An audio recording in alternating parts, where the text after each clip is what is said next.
Hello friend, welcome to my channel. आज मैं लेके आई हूँ आपके लिए class 12 chapter 1 of biology, reproduction in organism. ये फुल एनसीईआरटी एक्सप्लेनेशन है। आप इसमें एनसीईआरटी में एक्सप्लेन करिए, फिर आगे जाके मैं आपको इसके नोट्स प्रोवाइड करूँ, एकदम शॉर्ट नोट जैसे मैंने 11th क्लास के प्रोवाइड करे। तो चलिए शुरू करते हैं। इंपॉर्टेंट पॉइंट मैं आपको खुद हाईलाइट करती जाऊँगी। अभी तक इसमें कोई इंपॉर्टेंट नहीं है। हाँ, यहाँ से लेके द पीरियड से लेके लाइफ स्पैन तक जो डेफिनेशन है वो बहुत इंपॉर्टेंट है। लाइफ स्पेन क्या होता है? The period from birth to natural death of an organism represent its life span. बाकी इसमें मैं आपको बता रही हूँ, कुछ इंपॉर्टेंट नहीं है। अगर आपने पैराग्राफ खुद भी पढ़ा होगा तो देखा होगा, बस आपके पॉइंट ऑफ व्यू और क्लियर करने के लिए है। चलिए अब नेक्स्ट पेज पे चलते हैं। तो यहाँ पे आप देख रहे हैं, यहाँ पे हमें कुछ लाइफ स्पेन पूछी गई है। तो एक एलिफेंट की लाइफ स्पेन होती है 65 to 90 ईयर्स, एक रोज़ की 5 to 7, एक डॉग की 20 to 30 ईयर्स, एक बैनियन ट्री की 20 to 25 years, butterfly 1 to 2 weeks और एक क्राउ की 15 ईयर्स।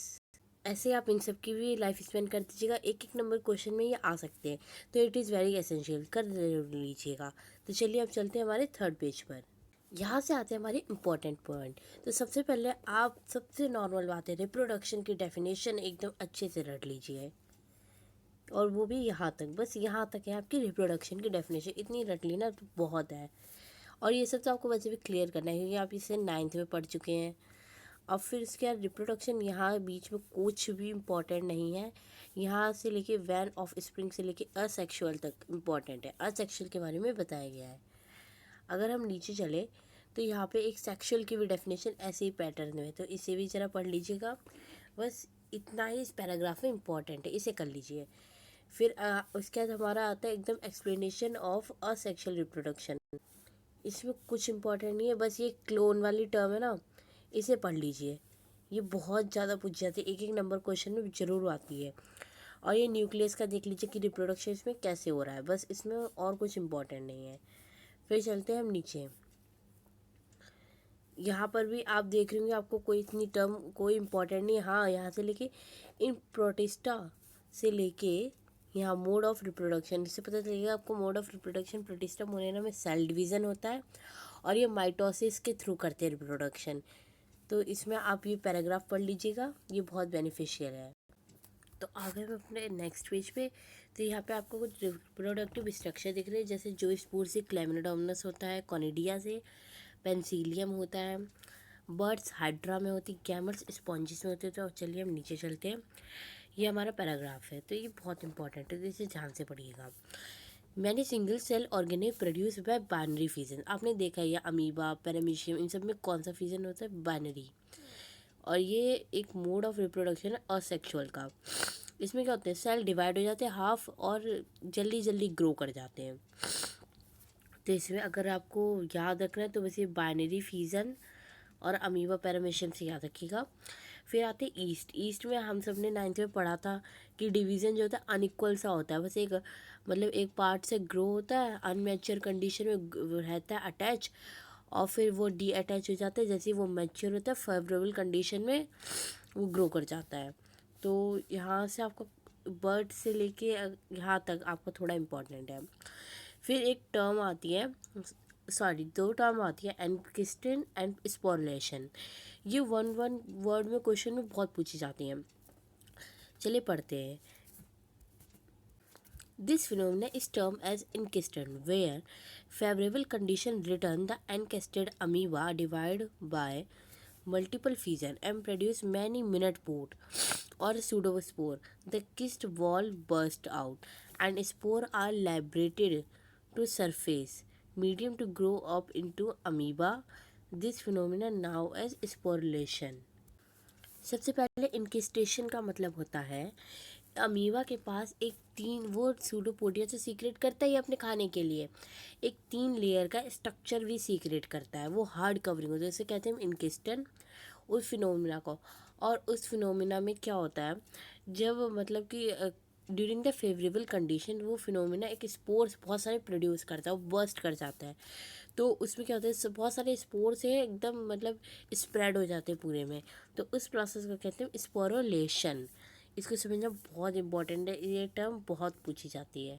तो ये हमारा नेक्स्ट पेज, इसमें आप देख रहे होंगे ये जो पोटैटो है इसकी ये आई है। आई मतलब देखने वाली आई नहीं है, इससे ये ग्रो करता है, आपको पता चला, आप देखने वाली समझे।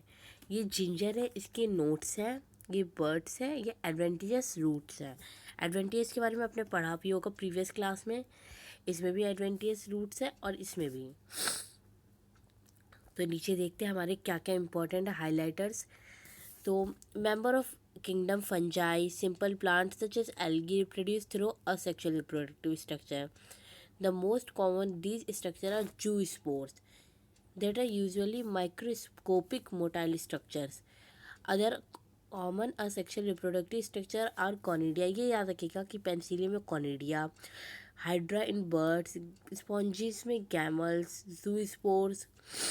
ये टर्म आपसे पूछ ली जाती है, ये वन वर्ड क्वेश्चन में अधिकतर आ जाती है क्योंकि एमसीक्यूज का आपको लेके ज़्यादा करना है। फिर इसके बाद यहाँ पर हाँ प्लांट से लेकर आपका वेजिटेटिव प्रोपोगल्स से इम्पॉर्टेंट है। वेजिटेटिव प्रोपोगल्स क्या होते हैं? वेजिटेटिव पार्ट से जब ग्रो होता है, और वेजिटेटिव पार्ट्स कौन से थे? Sucker, tuber, offset, bulb, birds. तो उसे ही हम वेजिटेटिव प्रोपोगल्स कहते हैं, उस स्ट्रक्चर को। तो चलिए आ गए हमारी most important term, fragmentation of asexual reproduction की सबसे इम्पॉर्टेंट टर्म। फ्रैगमेंटेशन क्या होता है?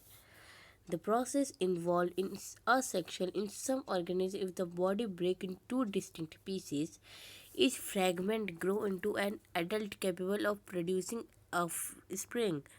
This is also a mode of asexual reproduction called fragmentation. तो इसे ज़रूर हाईलाइट करिएगा, बहुत ही इम्पॉर्टेंट है। फर्स्ट इस ये पैराग्राफ आप सोच रहे होंगे यार इतना बोरिंग सा है, लेकिन मैं बता दूं ये बहुत इंपॉर्टेंट पैराग्राफ है। इसमें आप पढ़ेंगे एक टेरर ऑफ बंगाल यानी कि वाटर हाइसिंथ के बारे में। वो क्या होता है, मतलब वो अपनी ऑक्सीजन ड्रेन करता है वाटर से। वो बहुत हार्मफुल होता है मरीन एनिमल्स के लिए, लेकिन ना वो इंडिया में बहुत ही लोकप्रिय है। क्यों? क्योंकि उसकी खूबसूरत फ्लावरों की वजह से, उसकी शेप ऑफ लीव्स की वजह से। जैसे आप यहाँ से चाहें तो यहाँ द टेरर ऑफ बंगाल से लेकर आप इसे यहाँ तक पढ़ सकते हैं, ये ज़्यादा इम्पोर्टेंट है। फिर इसके बाद एक टर्म आती है हमारी नोट्स। वैसे नोट्स को कॉमनली ना आप चाहें तो जैसे अपने जिंजर में देख लीजिए, नोट्स गांठे भी कह सकते हैं, गांठे टाइप। तो कहते हैं ना नोट कर दो, मतलब नोट्स कर दो। तो notes represent in the modified stem of this plants.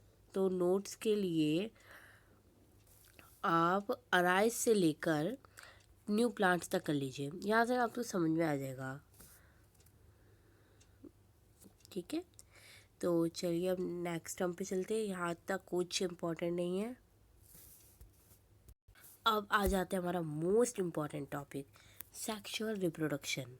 तो सेक्सुअल रिप्रोडक्शन में आपको अगर नॉलेज के लिए जानना है तो आप ये चीज़ तो जानते होंगे, इसमें जो अपोजिट जो सेक्स होते हैं वो इंक्लूड होते हैं। इसमें gamete formation, gametogenesis, gamete transfer, meiosis, मियोटेसिस सब कुछ होता है। This gamete fuse to form zygote which develop to form new organism. तो ये स्लो प्रोसेस होता है, इसमें आइडेंटिकल तो नहीं होते एकदम, मतलब सेम नहीं होंगे। जैसे हाइड्रा का अगर जो ऑफ स्प्रिंग होगा वो एकदम हाइड्रा की तरह होगा, लेकिन हाँ कुछ फीचर्स मिलते होंगे, जैसे आपके पेरेंट्स से नाक, आँख, कुछ ना कुछ तो मिलता ही होगा। तो चलिए यहाँ तो कुछ इम्पोर्टेंट है नहीं, सिर्फ आपकी नॉलेज के लिए। हाँ इसमें आपके 3 फेस आते हैं, जैसे यहाँ पे आपको जुवेनली फेस, जिसे हम वेजिटेटिव फेस भी कहते हैं। ऐसे 3 फेस है जो हमारे सेक्सुअल रिप्रोडक्शन में बहुत इंपॉर्टेंट है साइकिल में। पहला होता है जुवेनली फेस, दूसरा रिप्रोडक्टिव फेस, तीसरा होता है senescent phase. All organism have to reach, देखो जुवेनली फेस क्या होता है सिंपल में, the period from birth to reproduction process, मतलब जो समय हमारा ग्रोथ से हम ग्रोथ कर रहे हैं वहाँ से हमारे तक जब तक रिप्रोडक्टिव जो पीरियड होता है ना हमारा प्यूबर्टी वाला स्टार्ट नहीं हो जाता, वो हमारा जुवेनली फेस में आ जाता है, उसे हम वेजिटेटिव फेस भी कह देते हैं। अब नीचे चलते हैं, हमारा इसमें कुछ ऐसे इम्पोर्टेंट नहीं है। इम्पॉर्टेंट आ जाता है हमारा यहाँ से, in non primate mammals like cow, sheep, rat, deer, dog, tiger, etc. Such a cyclical change during reproduction उनको कहते हैं हम ऑस्ट्रस साइकिल।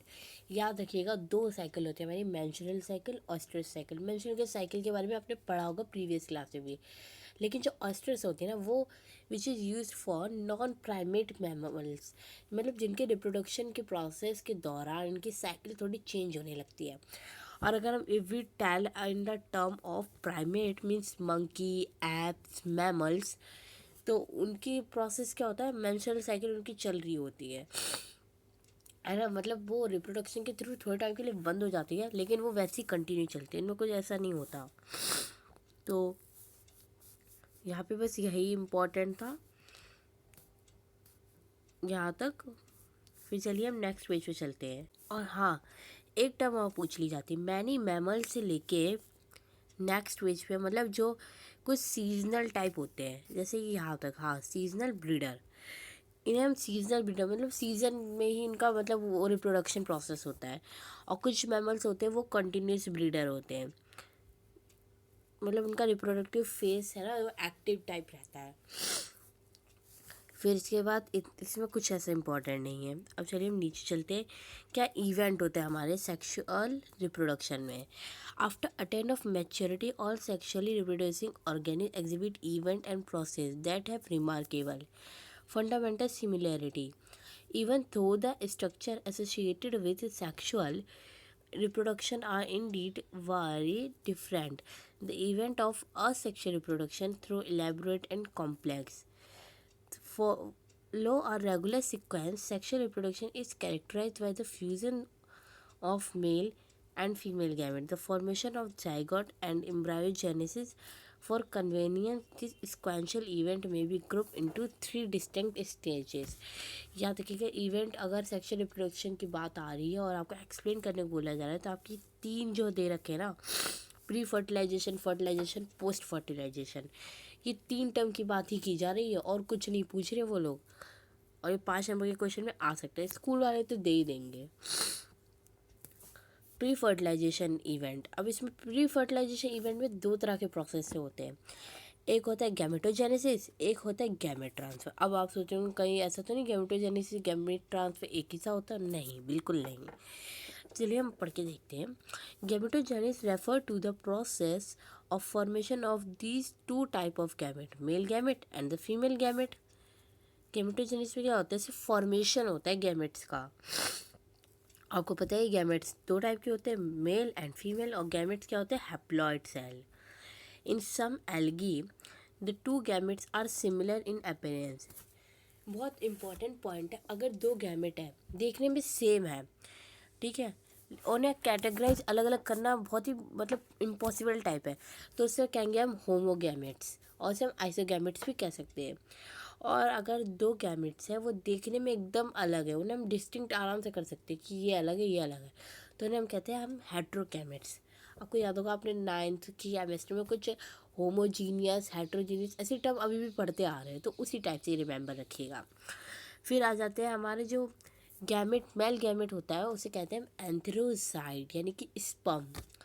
जो फीमेल होता है उन्हें हम ओवम और एग में कंसिडर करते हैं। अब अगर हम सेक्सुअलिटी इन ऑर्गेनिज्म की बात करें तो इसके टर्म में कुछ इतना इम्पोर्टेंट नहीं है। हाँ, नीचे आ जाती है हमारी इम्पोर्टेंट टर्म्स। हमें पता है ये 2 फेस होते हैं हमारे, यूनिसेक्सुअल एंड बाइसेक्सुअल। तो फंगजाई प्लांट्स टर्म वो होती है होमोथैलिक और मोनोसिशियस में कंसिडर की जाती है। क्यों? क्योंकि इसमें बायसेक्सुअल कंडीशन होती है। याद रखिएगा, जिसमें बायसेक्सुअल कंडीशन होती है उसे मोनोकोशियस एंड होमोथैलिक में कंसिडर किया जाता है, और जिसमें यूनिसेक्सुअल होती है उसे डायोशियस एंड हेट्रोथैलिक में। फिर आपको पता है अगर हम फ्लावर की बात करें तो इसमें जो मेल फ्लावर होता है उसे स्टेमिनेट, और जो फीमेल होता है उसे कहते हैं हम पिस्टिलेट। पिस्टिलेट किससे फॉर्म हुआ? पिस्टिल से। तो फिर यहाँ इतना इम्पोर्टेंट नहीं है।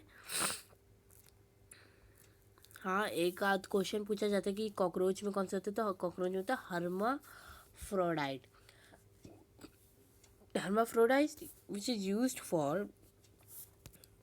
bisexual dioecious गैमेट्स हैप्लॉइड होते हैं, अभी आपने पढ़ा था प्रीवियस में।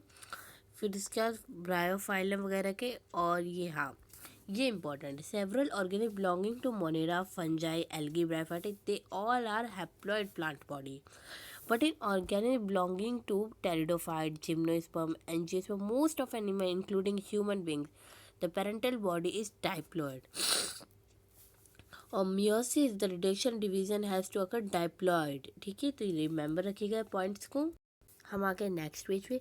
इसमें आपको diversity of sexuality in organism, जैसे बाइसेक्सुअल में अर्थफॉर्म, इसके बाद ये कॉकरोच के बारे में, मोनोकोशियस, मोनोसेशियस से याद हो रहा है कुछ, homothallic which are used for unisexual, dioecious bisexual use, and heterothallic.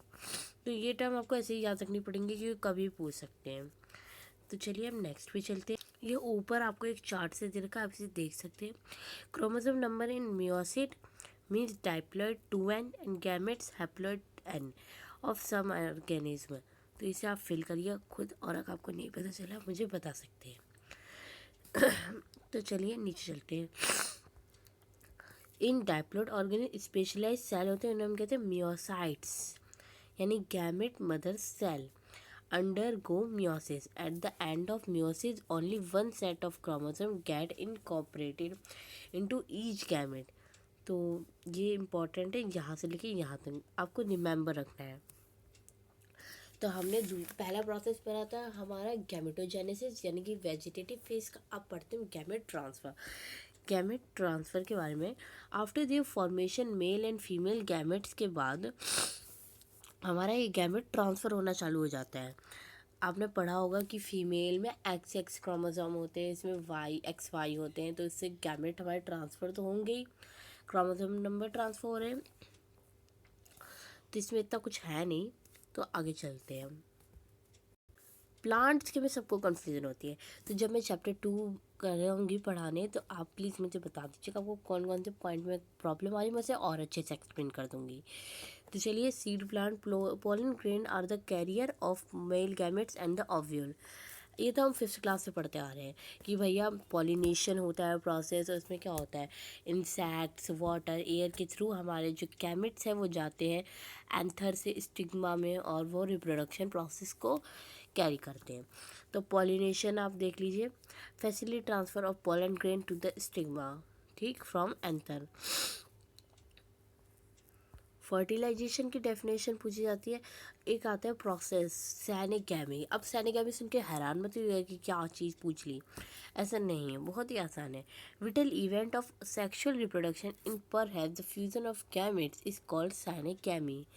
अगर आप चाहें तो रिप्रोडक्शन को ही सैनेगैमी में कंसिडर कर सकते हैं। Result in formation of diploid zygote. The term fertilization is, अब फर्टिलाइजेशन क्या होता है, इसमें male and female gamete fusion हो जाता है, तो फर्टिलाइजेशन प्रोसेस दिखाते हैं। एक टर्म आ जाती है पार्थेनोजेनेसिस। अब ये सोच रहे होंगे बहुत ही डिफिकल्ट है, ऐसा कुछ नहीं है। The female undergoes development to form new organism without fertilisation. The phenomena is called parthenogenesis. अब external fertilisation. In most aquatic organisms, such as majority of algae and fishes, as well as amphibians, syngamy occur in external medium, means water, outside the body of organism. The type of gametic fusion is called gamete external fertilization. आपने दो तरह की external and internal fertilisation पढ़ी होगी, और आगे के जो चैप्टर्स में आप डायरेक्ट इनडायरेक्ट डेवलपमेंट का भी ब्राइफली पढ़ेंगे। तो चलिए हम नेक्स्ट पे चलते हैं। तो ये हमारा अगला पेज है। हाँ, तो इस आपने पहले एक्सटर्नल पढ़ा था, इंटरनल। इंटरनल फर्टिलाइजेशन किस में होती है, मैमल्स में होती है, काऊ में होती है, डॉग्स में, कैट में। उसमें क्या होता है, इंटरनल फर्टिलाइज करते हैं, उन्हें कोई मीडियम नहीं चाहिए बाहर का कि उन्हें अपना मतलब बेबी को फर्टिलाइज, ऑफस्प्रिंग को फर्टिलाइज करना है। तो हम चलते तीसरे आखिरी हमारे इवेंट पे। आपने पहले पढ़ा था प्री फर्टिलाइजेशन, फिर पढ़ा आपने फर्टिलाइजेशन, अब पढ़ेंगे हम पोस्ट फर्टिलाइजेशन इवेंट। आपने एक फ्लो चार्ट बना लीजिएगा, उससे आपको एकदम अच्छी रिमेंबर रहेगा, और मैं आपको नोट्स तो अच्छे से प्रोवाइड करूँगी, बहुत ही शॉर्ट नोट्स हैं। तो हमारा जो पोस्ट फर्टिलाइजेशन है ये इवेंट, ये देख लीजिए, इसमें हमारा जाइगोट फॉर्म होता है, उसको हम कहते हैं पोस्ट फर्टिलाइजेशन इवेंट। अब जायगोट के बारे में आपको दे रखा है तो आप इसमें जायगोट के बारे में ज़्यादा मत पढ़िएगा, क्योंकि आपको थोड़ा प्रीवियस क्लास का भी होगा, ज़्यादा पढ़ोगे तो कन्फ्यूज़ हो जाओगे। तो इसमें पहले क्या होता है, जायगोट होता है, फिर दूसरा प्रोसेस होता है embryogenesis. Embryogenesis refer to the process of development of embryo from the zygote. आपको पता है जायगोट से एम्ब्रायो बनी, ठीक, और जो वो बनी उस प्रोसेस को हमने कह दिया embryogenesis. During embryogenesis zygote undergoes cell division means mitosis and cell differentiation. When cell division increase the number of cell in developing embryo.